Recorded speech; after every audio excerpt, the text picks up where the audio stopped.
Hello বন্ধুরা, welcome to all of travel. আশা করি আপনারা সবাই ভালোই আছেন। ইতিমধ্যে আপনারা ভিডিও থাম্বনেল দেখে বুঝেই গেছেন যে আজ কোথায় যেতে চলেছি। হ্যাঁ বন্ধুরা, আজ আমি যেতে চলেছি রেল মিউজিয়ামে।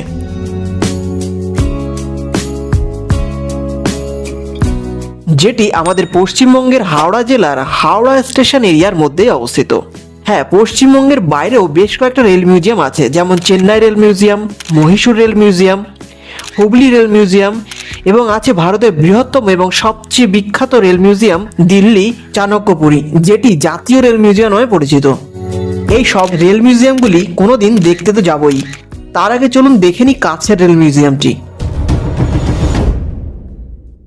তো বন্ধুরা, এই রেল মিউজিয়ামে আপনারা কিভাবে আসবেন, টিকিট প্রাইস কত, ভিতরে কোথায় কি দেখবেন, বাইরের খাওয়ার অ্যালাউ আছে কিনা, সম্পূর্ণটা জানতে পারবেন আজকের এই ভিডিওটিতে। তাই ভিডিওটি একদম স্কিপ না করে দেখতে থাকেন। প্রতিবারের মতো এবারও বলে দিই, যারা আমার চ্যানেল এখনো সাবস্ক্রাইব করেননি তারা ঝটপট চ্যানেলটি সাবস্ক্রাইব করে নেন, যাতে নতুন নতুন জায়গার ভ্রমণ অভিজ্ঞতাগুলি ও ভ্রমণ গাইড আপনাদের সঙ্গে শেয়ার করতে পারি। তো বন্ধুরা, পৌঁছে গেছি রেল মিউজিয়ামের গেটের সামনে। দেখতেই পাচ্ছেন যে এন্ট্রি গেটের বাইরে সবাই লাইন দিয়ে প্রবেশ করছে ভিতরে।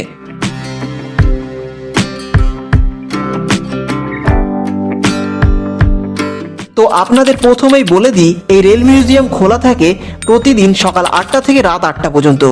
আর এখানে প্রবেশ মূল্য 30 টাকা। তবে 3 বছরের নিচের বাচ্চাদের জন্য কোনো এন্ট্রি ফি লাগে না। তো বন্ধুরা, ইতিমধ্যে আমি টিকিট কেটে প্রবেশ করলাম ভিতরে। ভিতরে ঢুকতেই সামনেই আপনারা এক বিশাল বড় ম্যাপ দেখতে পাবেন। এই ম্যাপটির একটি ছবি তুলে আপনারা এই মিউজিয়ামটির কোথায় কি আছে আগে থেকেই জানতে পারবেন ও সেই মতে ঘুরতে পারবেন। গেট দিয়ে ভিতরে ঢুকতেই বাঁ পাশে দেখতে পাবেন মিউজিয়ামটি। এর দুপাশে লোহার কাঠামে তৈরি দুটি সম্ভবত রেল পুলিশ। এই গ্যালারিতে ছোট ছোট মডেলের মাধ্যমে ভারতীয় রেলের বিবর্তনের ইতিহাস দেখানো হয়েছে।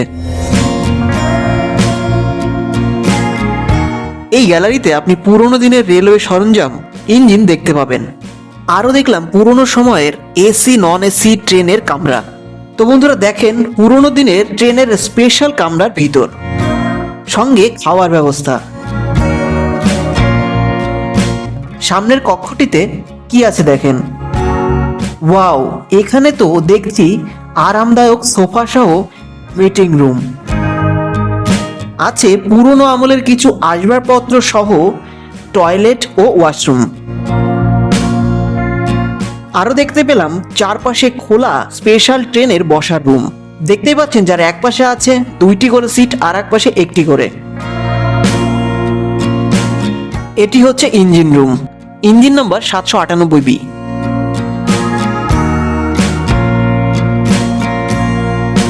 এই দেখেন, এনারা তো ইঞ্জিনের উপরেই উঠে পড়েছে। আর বেশিরভাগ সবাই রিলস ফটো তুলতে ব্যস্ত।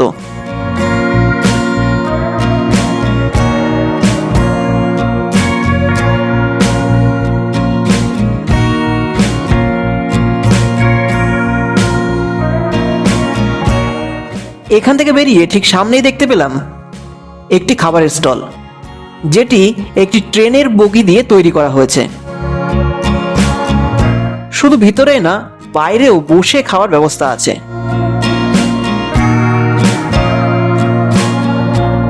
তবে এখানকার খাবারের প্রাইস একটু বেশি। এখান থেকে একটু সামনে এগোতেই এই বিশাল বড় মাঠে দেখতে পেলাম প্রচুর মানুষ। অনেকে বসে আছে, অনেকে আবার খেলাধুলা করছে। এখানে আপনারা ছোটোখাটো খাবার নিয়েও আসতে পারেন।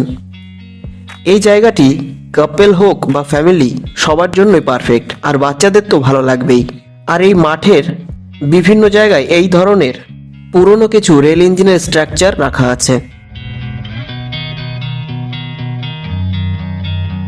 আর এই মাঠটির মাঝের দিকে আছে এই রকম উঁচু ঢিবির উপর একটি লাল রঙের স্তম্ভ। এটিতে খোদাই করা আছে 1854 সালের পূর্ব ভারতের প্রথম ট্রেন চলাচলের ইতিহাস থেকে শুরু করে রেলের প্রসারণের নানা কাহিনী। এর ঠিক সামনেই দেখতে পেলাম বাচ্চাদের জন্য তৈরি বিভিন্ন রাইড, যার টিকিট কাউন্টারটি এর পাশেই আছে। শুধু বাচ্চাদের জন্যই নয়, বড়দের জন্য আছে রাইডের ব্যবস্থা। ইচ্ছা হলে একবার রাইডও করে নিতে পারেন।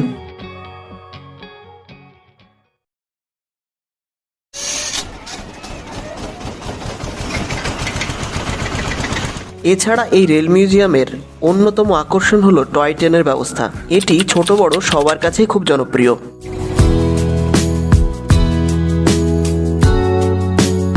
এই টয় ট্রেনটি পুরো মিউজিয়াম চত্বরটিকে একবার প্রদক্ষিণ করে। এটি একটি ছোট লুপ লাইনের উপর দিয়ে চলে। যাত্রাপথে ছোট ছোট সিগন্যাল ও স্টেশনের পরিবেশ তৈরি করা হয়েছে, যাতে সত্যিকারের রেল ভ্রমণের অনুভূতি পাওয়া যায়। এই টয় ট্রেনের টিকিট মূল্য 30 টাকা প্রতিজন। আর হ্যাঁ, এই মিউজিয়াম চত্বরেই ভারতের প্রথম বাষ্পীয় ইঞ্জিন ফেয়ারি কুইনের একটি মডেল রাখা আছে, যা আপনি টয় ট্রেনে যাওয়ার সময় দেখতে পাবেন। আর আপনি যেখান থেকে এই টয় ট্রেনের জন্য টিকিট কাটবেন সেখানে আছে ছোট আকারে তৈরি হাওড়া রেলওয়ে স্টেশন। এটিকে হল অফ হেরিটেজও বলা হয়ে থাকে। এটি অত্যন্ত সুন্দরভাবে সাজানো এবং এর ভিতরে ঢুকে দেখলাম হাওড়া রেল স্টেশনের একটি ছোট আকারের প্রতিরূপ। এছাড়া আছে ছোট আকারের প্ল্যাটফর্ম, রেল লাইন এবং ছোট রেল ট্র্যাক। আছে সিগন্যাল, লেভেল ক্রসিং, ছোট আকারের ব্রিজ, আরও অনেক কিছু। এছাড়া এই গ্যালারিতে আছে পুরনো আমলের টিকিট কাটার যন্ত্র, আছে পুরনো আমলের টেলিফোন, আছে প্রথম রেলপথ সহ স্টেশন নির্মাণের বেশ কিছু পুরনো এবং গুরুত্বপূর্ণ ছবি।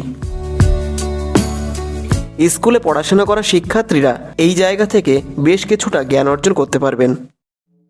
এবার চলে আসলাম সেই পুরনো রেল ইঞ্জিনগুলির কাছে, যেগুলি ভারতীয় রেলের 150 বছরেরও বেশি সময়ের বিবর্তনের সাক্ষী। এখানে মূলত 3 ধরনের ইঞ্জিন আছে: বাষ্পীয়, ডিজেল ও বৈদ্যুতিক। এগুলি মূলত 19 শতকের মাঝামাঝি চলত। বেশিরভাগ ইঞ্জিনগুলির গায়ে ক্লাসের নাম ও সিরিয়াল নাম্বার লেখা আছে। এছাড়া এখানে দেখতে পেলাম পূর্ব পাকিস্তান আমলের একটি ট্রেন। আছে 1889 সালের তৈরি ইন্দ্রপ্রস্থ নামক একটি পুরনো স্টিম লোকোমোটিভ। আছে HPS class steam engine. British আমলের এই শক্তিশালী বাষ্পচালিত ইঞ্জিনগুলি একসময় এক্সপ্রেস ট্রেন টানার জন্য বিখ্যাত ছিল। এটি ভারতের প্রথম দিকের অন্যতম প্রধান ডিজেল ইঞ্জিন, যা 1950-এর দশকের রেলের আধুনিকরণ শুরু করেছিল। এছাড়া আছে একটি ন্যারোগেজ ইঞ্জিন। আপনারা এই সব পুরনো রেল ইঞ্জিনগুলির সাথে ফটো তুলতে পারেন। আমিও তুলে নিলাম বেশ কয়েকটা ফটো। এর পাশে দেখতে পেলাম এই রেল মিউজিয়ামের একটি প্রদর্শনী কক্ষ, যেখানে সেই সময়কার রেলে কর্মরত মানুষদের স্ট্যাচু সহ বিভিন্ন যন্ত্রাংশ দেখানো হয়েছে। আর হ্যাঁ, একটা ইম্পর্টেন্ট কথা, এই গ্রাউন্ডটির এক কোণের দিকে আছে টয়লেট ব্যবস্থা, যেটা আমার মনে হলো আপনাদের জানানো দরকার। এবার বলি আপনারা এখানে আসবেন কিভাবে। যারা ট্রেনে আসতে চান তারা এসে নামুন হাওড়া স্টেশনে। সেখান থেকে 12 নম্বর প্ল্যাটফর্মের দিকের গেট দিয়ে বেরিয়ে 5 মিনিট হাঁটলেই পৌঁছে যাবেন।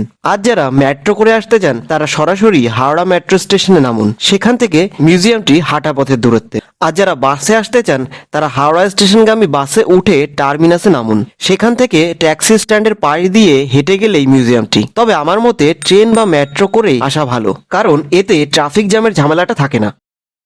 তো বন্ধুরা, আজকের মতো এতটুকু। ভিডিওটি আপনাদের কেমন লাগলো আমাকে অবশ্যই কমেন্ট করে জানাবেন কিন্তু। আর আপনারা কে কে এই হাওড়া রেল মিউজিয়ামে এসেছেন বা যাবেন তারা অবশ্যই একটা কমেন্ট করে জানাবেন। তো আজকের মতো বাই। আপনারা সবাই ভালো থাকুন, সুস্থ থাকুন আর জুড়ে থাকুন এই অল অফ ট্রাভেল চ্যানেলের সাথে।